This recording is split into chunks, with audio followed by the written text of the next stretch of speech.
I am the Headless Horseman, taken from God is Not a Gentleman, and I am that one. A talk by Darby John, April the 15th, 1979. Speaking to a small group of devotees. You must understand your impulse to interiorize. You must become ecstatic. You are involved in a whole maze of troublesome thoughts, and you have the constant impulse to interiorize, to become involved in a realm of ideas. You are having all kinds of ideas at this moment. Nothing great is happening, but just sitting here, you are having ideas right now, all day long. You have so many ideas that your breathing is troubled, your body is uptight. You are in doubt, unhappy. You are living as if you were in the midst of a great struggle, as if existence were a struggle. Indeed, your existence is a struggle in very practical terms. You are bothered endlessly by thoughts, although your life itself is the usual person's life. Relatively uneventful, apart from negative incidents. You live in a world of imagination.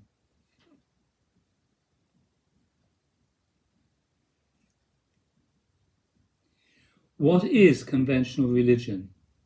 Ideas. Basically, people are afraid. Truly, religion is not a matter of ideas. Some ideas, some consideration may be necessary as you prepare yourself to fully integrate your existence with a religious and spiritual process. But the process itself is not what? Devotees, is not a matter of ideas. Adida or Darby John. I'd forgotten. Laughter. You do want some ideas, right? And you want to interiorize on those ideas, don't you? That is your impulse right now, isn't it? You want to be associated with some ideas that will make you feel good. Your whole existence is bound up in ideas that you do not feel very good about. So you are trying to find a good idea, right? You basically want a good idea that you can really depend on. What if you suddenly lost the ability to conceptualize? What if you suddenly lost the ability to have verbal thoughts? What if, right now, you suddenly lost the ability to have any ideas? What is left of the teaching for you to practice under those conditions? Not having any ideas and becoming a vegetable is one thing, but what if not having ideas is simply your characteristic, and you must still practice spiritual life? What if it is functionally characteristic of you that you do not expect to have any ideas any more than you expect your parakeet to have ideas? On the other hand, you must fulfill the law as a human being, not a parakeet. You must engage spiritual practice. If the consideration suddenly comes to an end, what would you practice? What would your practice be? Devotee, ecstasy. Adida, not necessarily. Some of you might become very uptight. What if suddenly you could not think? Did you ever have the experience of being unable to form a thought? It scared you, right? Devotees, yes. Master Darby John. Can you have a thought now? Don't listen to me talk. Let all that pass and see if you can have a thought. Turning to an individual devotee, are you having any thoughts? Do thoughts seem to arise somehow down in a tunnel? Do they seem to be coming from a place that is distant from you? Are you there trying to think, observing thoughts? Everything is a thought. Everything that you call experience is a form of thought. Every kind of thought or experience can seem true, overwhelming, attractive. You can enter into countless forms. Isn't that obvious to you in this moment? Everything is arising in consciousness. Isn't that obvious? Mystical visions arise in consciousness. The body arises in consciousness.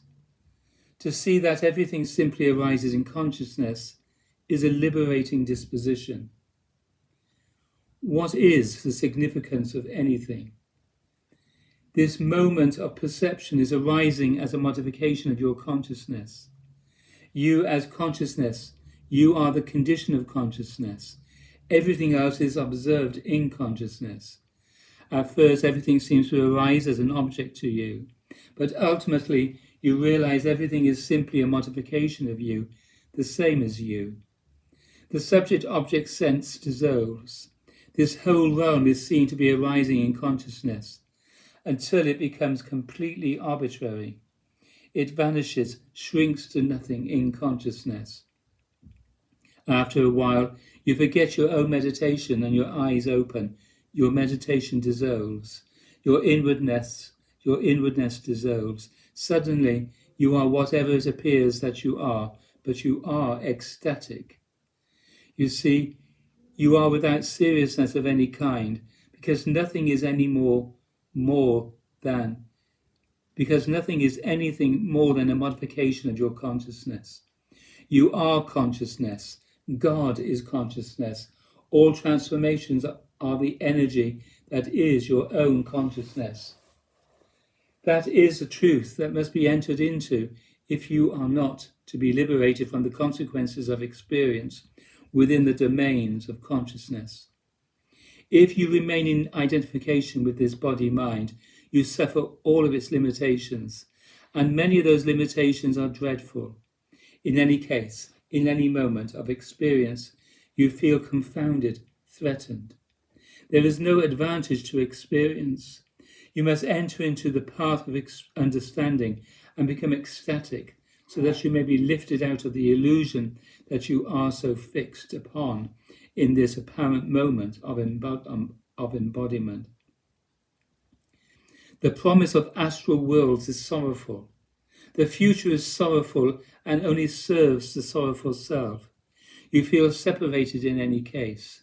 You must become ecstatic. That is the truth of it. You must transcend these limitations. Simply realize the truth, which is that the phenomena of this moment are arising as modifications of your own consciousness, the life consciousness, the radiance of consciousness, and can dissolve in it. If you are identified with the radiance itself, the consciousness itself, everything is dissolving, losing power, vanishing into radiant consciousness itself. That is ecstatic. That is ecstasy. That is God realization. That is the divine person, radiant consciousness, not separate from us, but realizable only in our ecstasy. The truth is what it is significant. All dwelling on ordinary madness, religion, the social and political situation leaves no room for God realization. It leaves room for nothing but cultic attachment to an idea and our unillumined association with all kinds of psychophysical conditions, high and low, mystical and worldly. You must become ecstatic, enter into this consciousness, this energy of which everything is a modification, in which everything is arising. Become that more and more profoundly, and you outshine the world.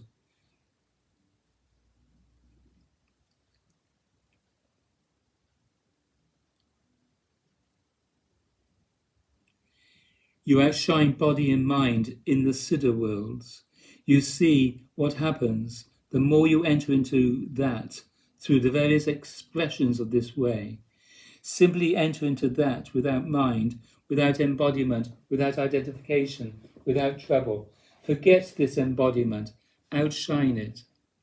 If you phase out of this heart, this self, into the conditions of experience, you will notice that all association with experience is degrading, bewildering, troublesome, a torment. In your experience, you may come in touch with the beginning of the way of ecstasy. But all phenomena, all experience becomes troublesome, becomes a ritual of emotional trouble. You will notice this, and ultimately you will become truly ecstatic. You will transcend all experience, all the things that you now take seriously, all your meals and spouses, all that you now cling to, the whole lifetime that you project for yourself. You will see how troublesome it is. You have outgrown many things and can see that you need not be serious about them anymore. But there is more that you are still very serious about. It is sufficient for your depression, your sense of emotional limitation, your inavailability for ecstatic practice. You are involved in much serious spousing, sexing, pursuing family and community activities, thinking, and seeming to feel a little better. But ecstasy is a big matter. You only give yourself a little buzz, a little tea in the afternoon. That is not the practice I am considering. Devotee, you once said that the only way to get beyond our present limitations is through devotional practices, not any amount of thinking. Adida, Darfi John. Right. You must enter into this consciousness, this energy, through love and surrender. That is it. You must go beyond everything that you see and hear on the way. Regard it to be your enemy. Everything. Master Da laughs. Everything. There is no highest vision. There is no vision at all. Master Da laughs. Enlightenment has nothing to do with visions, neither having them nor not having them. It is not about visions. In itself, it has no specific experiential associations.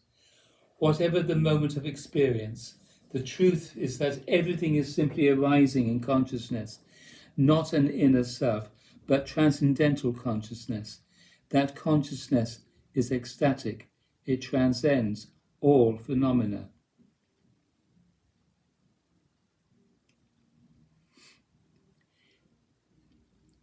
2.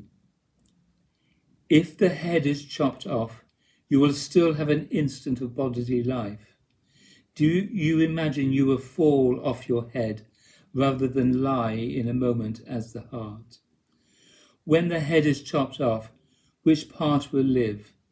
In that fraction of time, you go either with the head or with the trunk.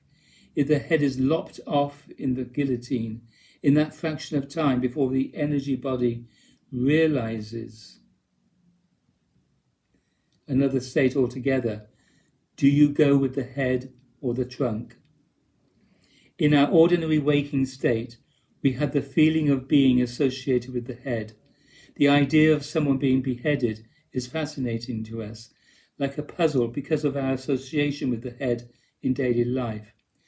We have done a dangerous thing by going off into the head. Here. Laughter. We have wandered out from the heart. In this maze of associations, we appear to pilot ourselves from the head, and we are anxious. The idea of being beheaded is an archetype, a physical expression of the implications of our conventional state. If we were established in the heart, we would not even think about being beheaded, but we are mystics and thinkers attached to the position of the head. This reflecting medium is fascinating. This change of states, that is the brain-mind, it is not the same as the ancient conception in which experience is viewed relative to the heart. The heart is a disposition, a way of ecstasy, a way of God realization. If you enter into the consciousness in which everything is arising, mind and body, you will be free. You are free to fulfill the stages, whatever remains to be fulfilled, until you can enter most simply into this ecstasy.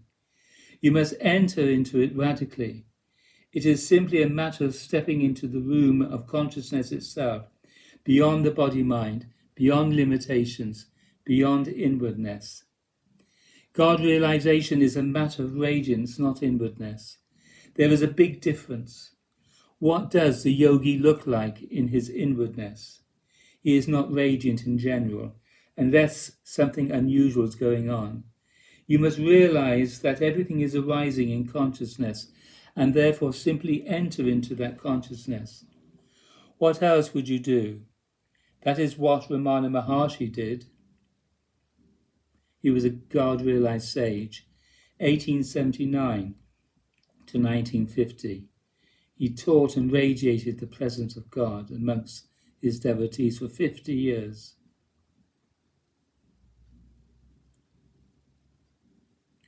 He realized the heart and he entered into that consciousness, not into phenomena, but consciousness.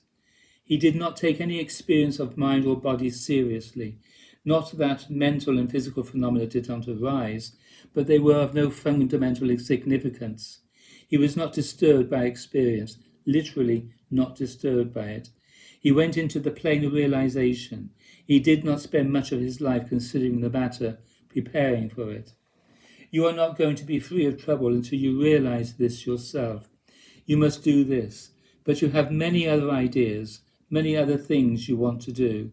You must find a way to practice this ecstasy under the conditions of what you want to do, so that you will eventually transcend the limitations in those things, and they will fall away. Even the sex desire arising in consciousness will fall away. It is not a matter of having to become celibate. Once we enter into the consciousness in which sex desire is arising, it no longer has any necessity. The question of celibacy becomes relatively unimportant. All in all, we must simply enter into the energy that is consciousness.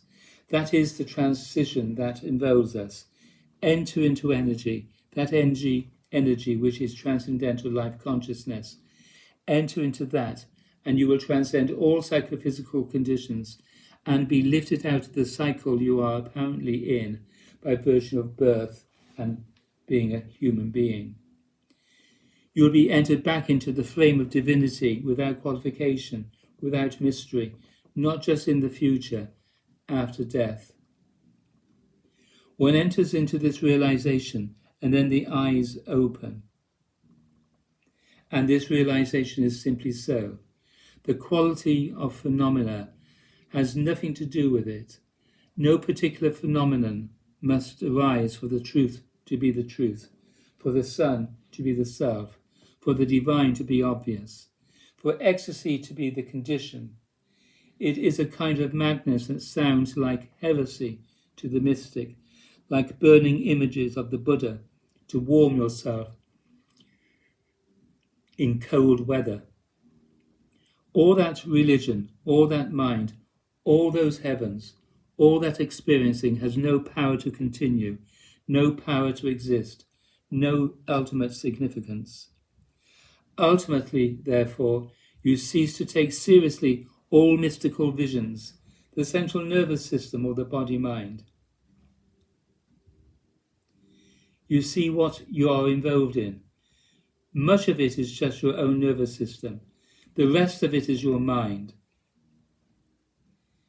It is all founded on a little tension in consciousness that makes it impossible for you to consistently enter into the very condition in which you exist, in which thoughts, the body, and all phenomena are arising. It is simply consciousness. It is radiant, transcendental, absolute energy, Shakti and Shiva. This consciousness, which is happiness, is obvious to you in every moment in which thoughts arise, in which experiences are inspected, in which happiness arises.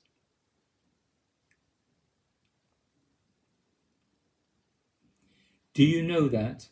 Now, can you feel the body and the mind suspended in consciousness? How can there be any tension in that? That is it. Now you are enlightened.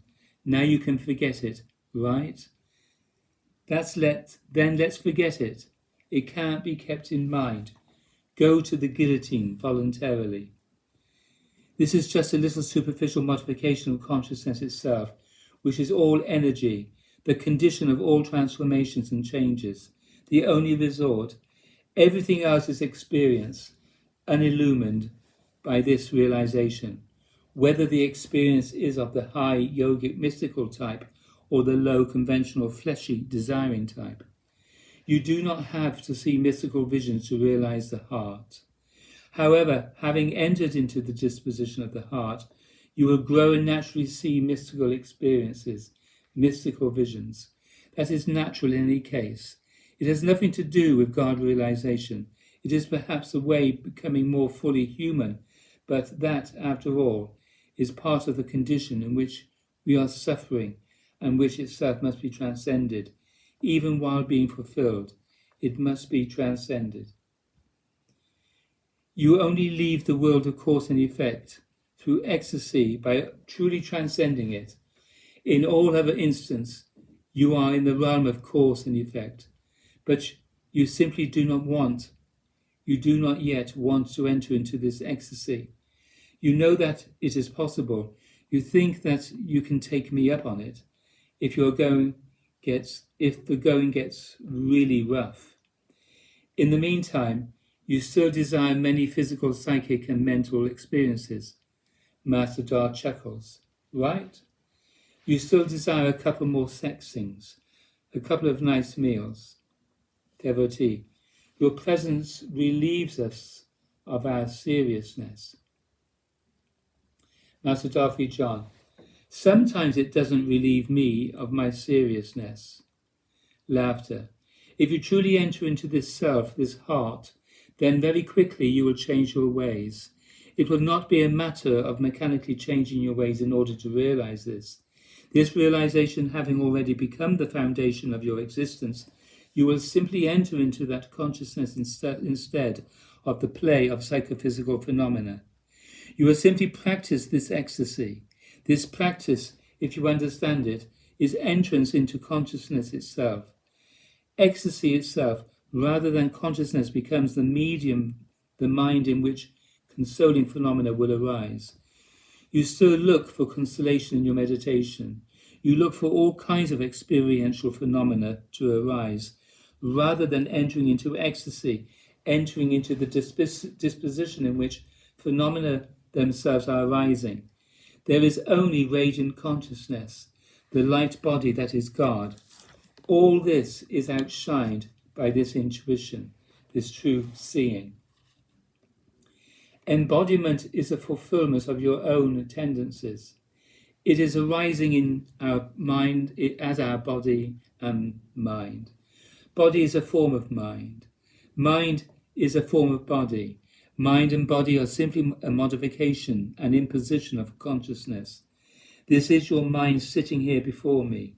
It is your mind, yourself, your ego, as plain as the nose on your face. Literally, you are completely seen. You are completely visible to me. I know your state exactly. It is very easy to consider you. You are so obvious, I need not go too deep. Just sitting there on the floor, it is obvious what you are. To me, you seem nothing but a modification of my consciousness. When I say my, I don't refer to any independent owner or sense of ownership of that phenomenon. Devotee, as you see us, we see you as the divine person. Adidas Samraj. What?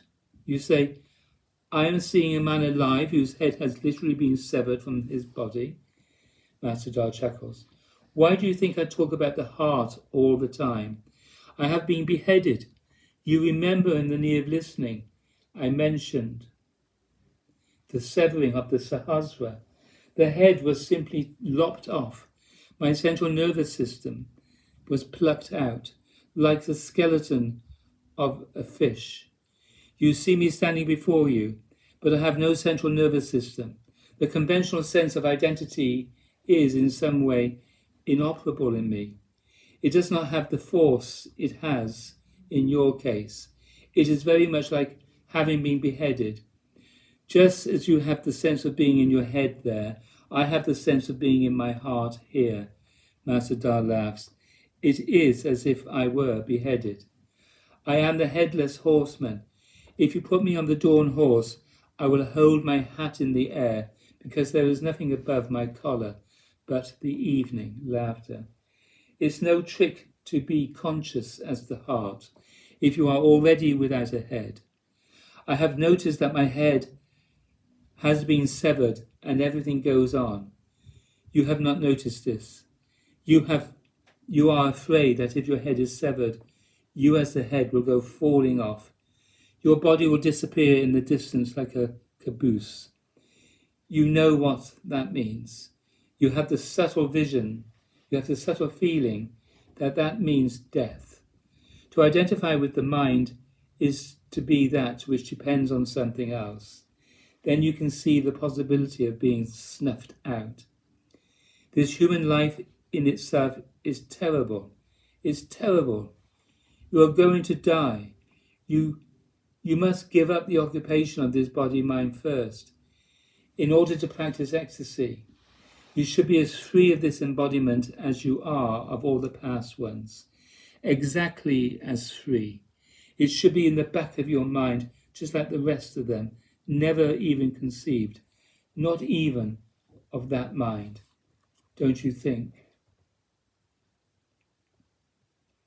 You are afraid for there to be no experience, but all your experience is a torment because it is threatened. You think it is coming to an end. You would rather be sleepy than recognize this terrible situation, wouldn't you? But you can be snuffed into the waking state, forced to have this experience. You are forced to have this experience. You keep waking up into it. You keep waking up in bed because of going on, instead of going on out. You know, you have a good day, go to sleep and zap. Nobody sees you anymore. No, you keep waking up again, into it again. It is forced upon you. You need not kill yourself. That reaction would not be fruitful in the physics of things. It would probably cause you a great deal of trouble. Suicide is no solution. You are obliged by some prior motion to have this experience, and you know nothing about it fundamentally. You have been inserted into it. You who are merely consciousness, with no history, no identity as form. If you enter into that consciousness in which the body-mind is arising, then you have preceded the body-mind. The body-mind has no necessity and vanishes, absolutely and truly vanishes. Then something must fill the space in the world in which the body-mind persisted. That is the apparent life that follows enlightenment. What everybody else perceives as a life is actually a blank. It fills a space. Is this true at all? Well, it's some sort of a metaphor. Who answered me? Laughter. You are all frowning at me like there was something really going on. Don't you have a sense of humour here? Do you think I'm mad? Do you think when I speak gibberish that I am seriously speaking gibberish? Come, come. It is better to enter into the disposition of God altogether. If the truth is not only intuited and realized in that sense, but entered into fully as a matter of practice, then truth itself is liberation from bewilderment, from confinement to phenomena, from fear. Self-realization is so great that even if it were not true, if you had simply entered into that disposition, you could live happily. Master Da laughs. Many things seem that way, but they do not produce happiness. Only self-realization makes possible the realization of happiness, whether it is true or not. All other things do not permit such happiness. Da.